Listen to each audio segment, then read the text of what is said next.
Hello. Good afternoon.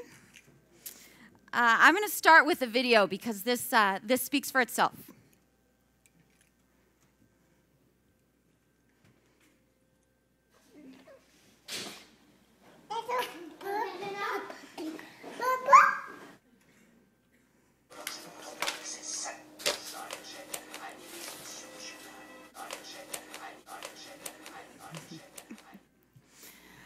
How many of you have kids?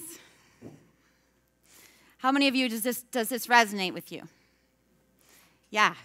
So when this video was taken, that little girl was 18 months old. The video is now about 3 years old. And so I figure she's about 4.5.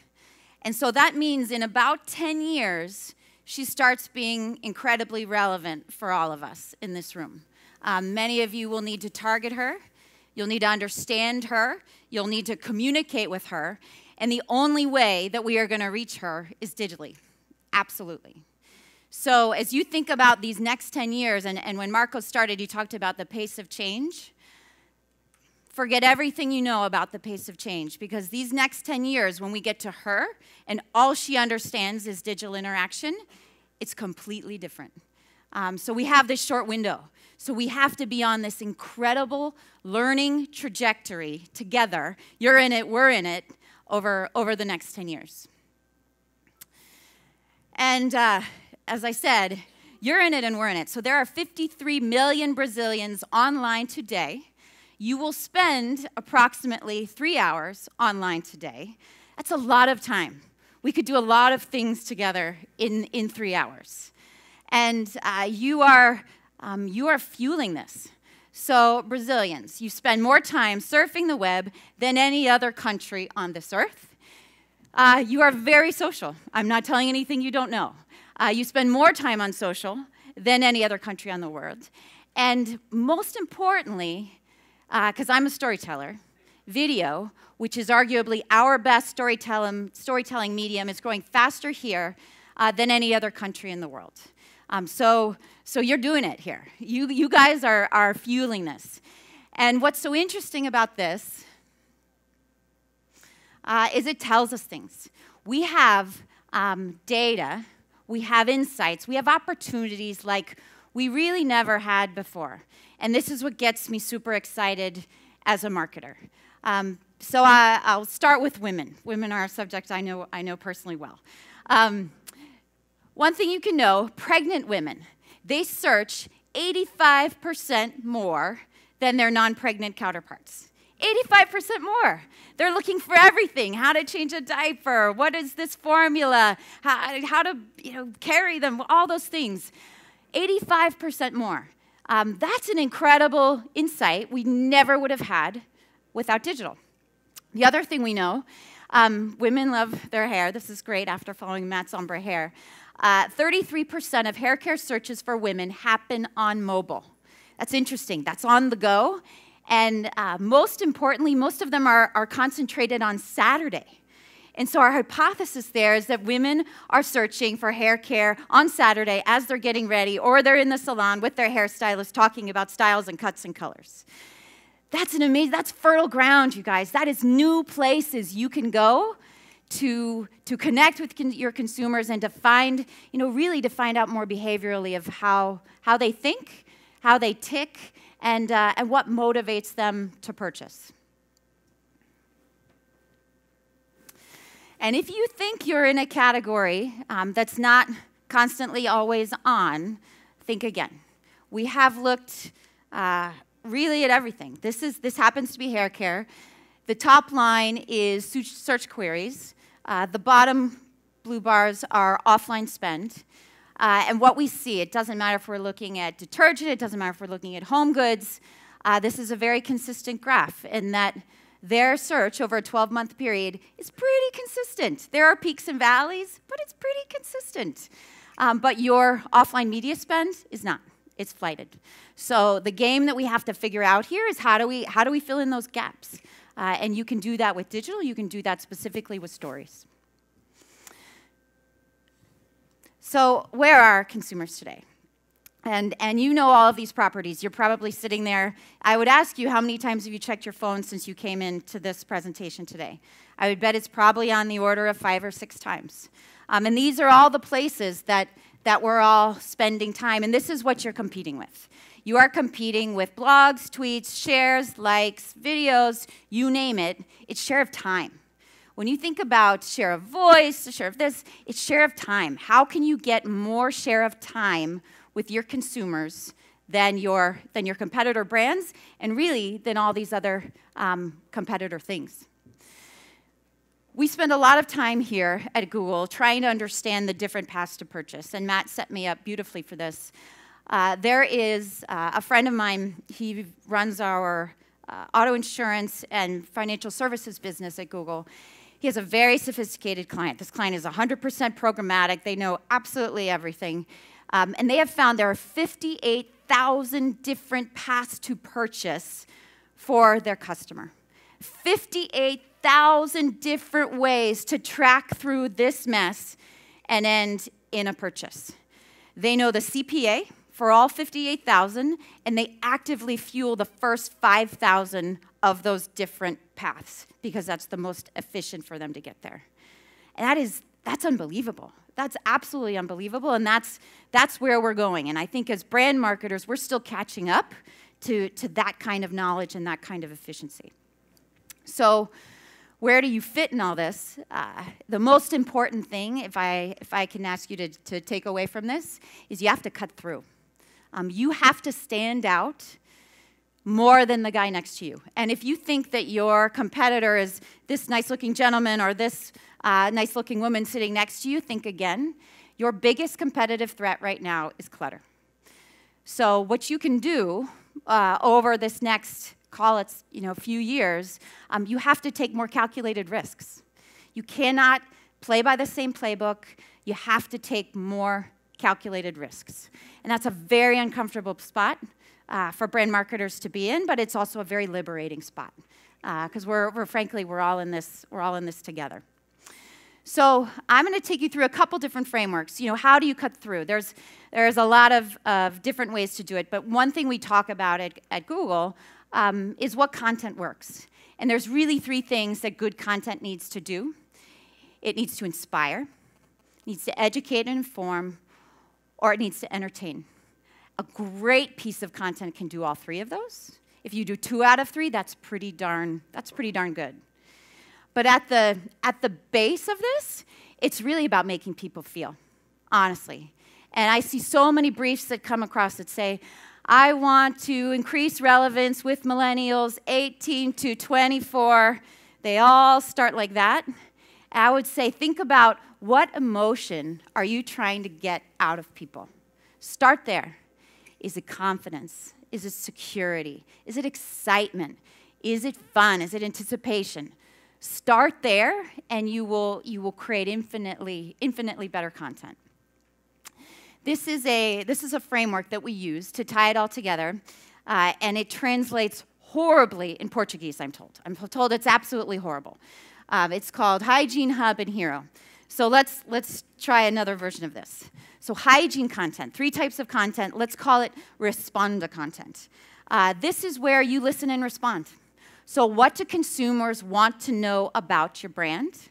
What do they need to know about the category? It's really playing in those bottom 2 levels, actually even the affinity searches as well. Look at your top 10 Google searches, look at your top 10 YouTube searches, and then make content that answers those questions.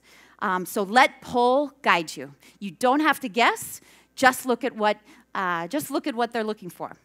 That's hygiene content, or responda content, excuse me. The next kind of content, let's call connect. And these are your stories. This is push. This is not pull, this is push. This is what stories do I need to tell my consumers to get them to understand something about me? How am I going to change perception this year? And what do those stories need to be that really deepen, engage, and enrich the relationship that I have with my consumers? And then inspire, those are your hero moments. And I'm not going to spend any time on these. These are typically your launch moments, and I feel honored speaking to a bunch of CPG marketers. You do this better than anyone. You can launch anything. You are amazing at it. You wrote the book at it.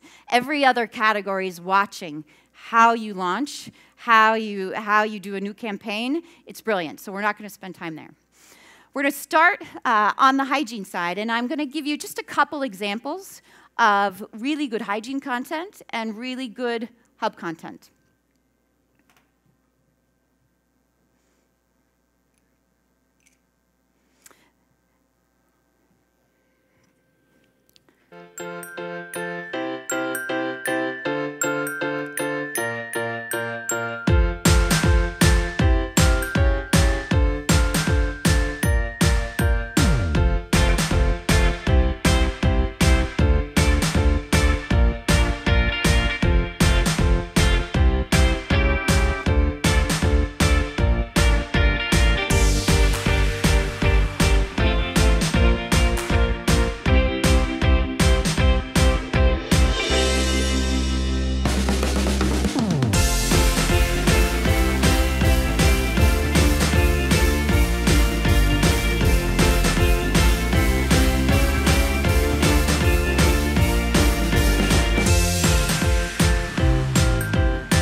That's pretty genius.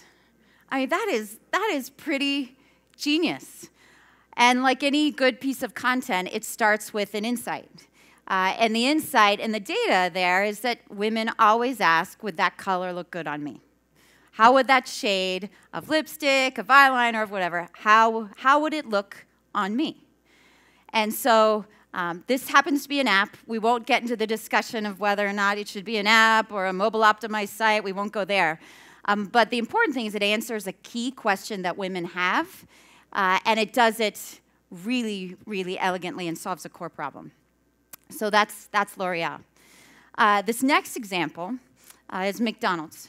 And McDonald's, as I'm sure you all saw, about 2 years ago, they started on this Our Food, Your Questions campaign.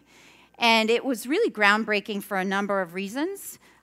First and foremost, because it was a level of transparency that McDonald's had really never delivered before. And for a while, it felt like they were actually going on the offense instead of playing defense from an outsider's point of view. It's very interesting to see how this, what started with Our Food, Your Questions, has translated across the globe. And different countries have made this their own and adopted and adapted it in very interesting ways. So I'm going to show you an execution from Australia around this very idea. For over a decade, McDonald's have been trying to change the negative perceptions of their food. They've tried using traditional channels, but 50% of Australians still just don't trust their ingredients. It's clear they needed to change the way they tell their story and start inviting people to discover the stories for themselves. Introducing Track My Maccas, an augmented reality app that lets customers track some of the ingredients in the actual food they just bought. They simply point their phone at one of the 188 million specially designed boxes, and the app does the rest. The phone's GPS knows which restaurant you're in. Image recognition software knows what you're about to eat. And by combining this with the date and time, it accesses McDonald's vast and comprehensive supply chain in real time. The app gets tracking in an instant, pinpointing exactly where the ingredients came from. And that's where the fun starts.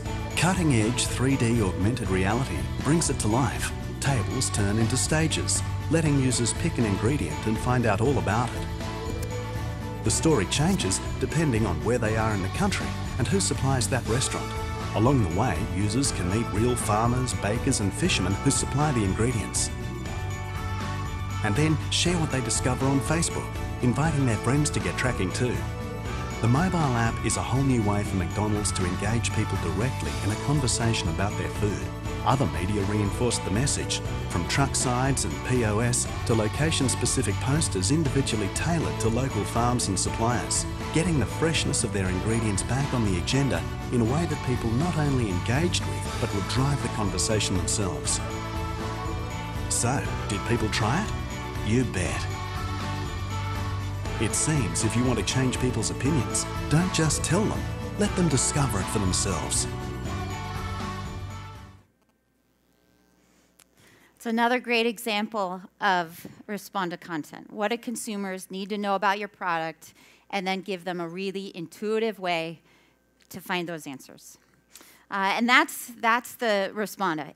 It's basic. What do consumers want to know? Answer those questions.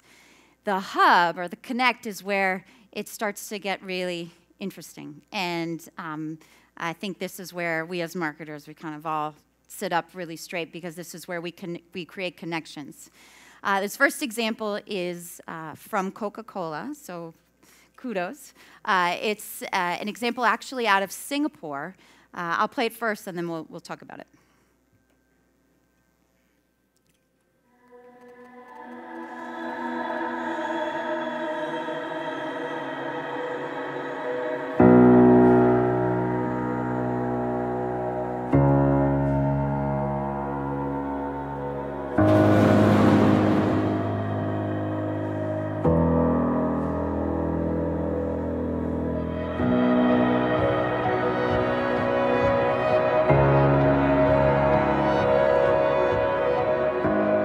Night time, I see my wife, my children, everything, my heart cry. I cannot enjoy father, mother, always go family help, I no help. I miss my family more.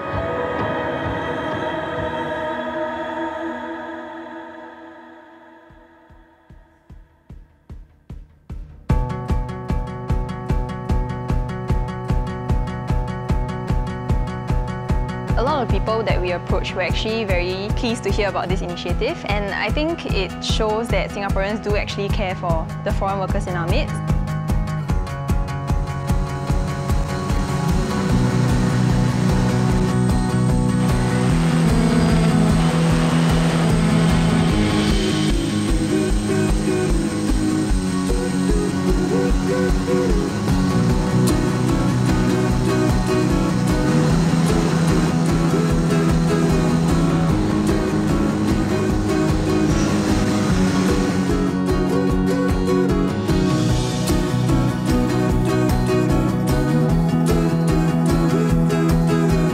Thank you for helping us build our buildings.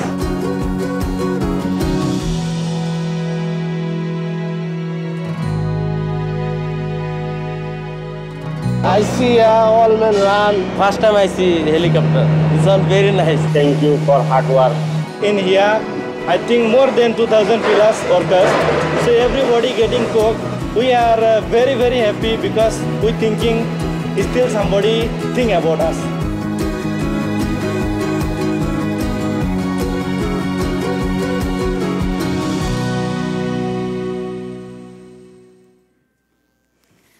So, wow, I don't have to go to Singapore, but that is incredibly relevant. I get it. And that's one of the things that Coke does so well, is they go hyper-local. They source these stories at this hyper-local level. Their segmentation is amazing. They find them, and then they tell them in a way that's relevant for the globe.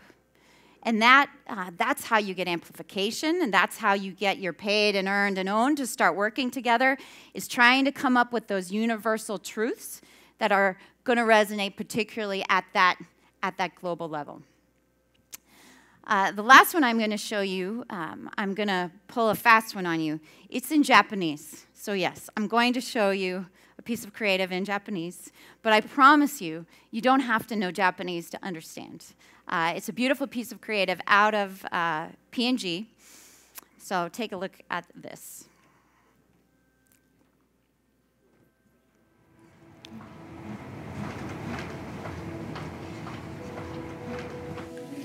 失礼します。お願いします。捕まり出しとかはどうですか？捕まり立ちもできます。新生児の頃って本当にずっと不安で毎日結構泣いて過ごしてたんですよ。一個一個がこれで大丈夫なのかなとか。初めてのことばっかりでした。注射の時初めて打った時反応が出ちゃってどうしていいか分からなくて泣き止まないし。子育てに参加できてないことに対しては本当は申し訳ないなっていう気持ちでしかないんですけど、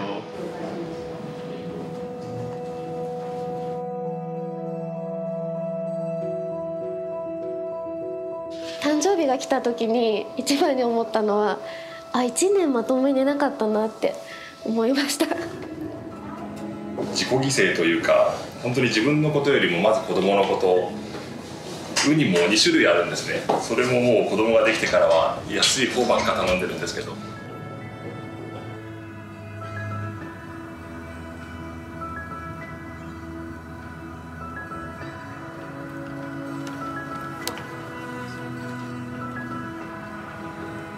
感謝してますね、すごく。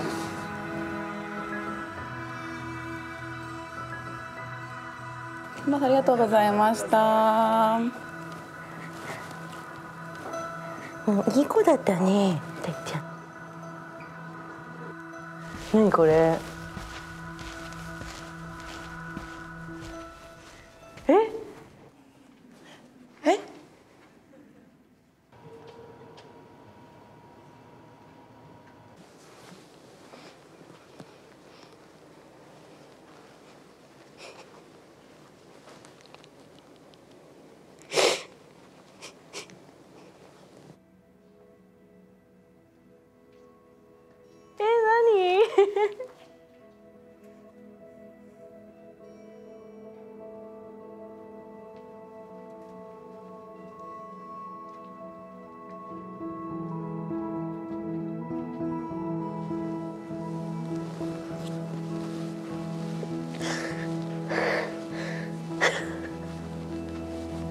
ひどい。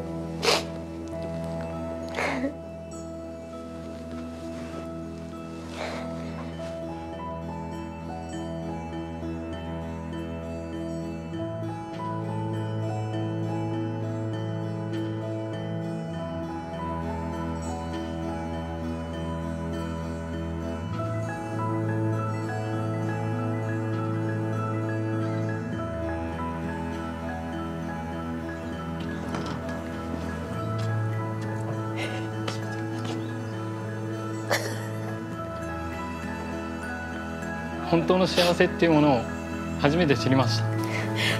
おめでとう。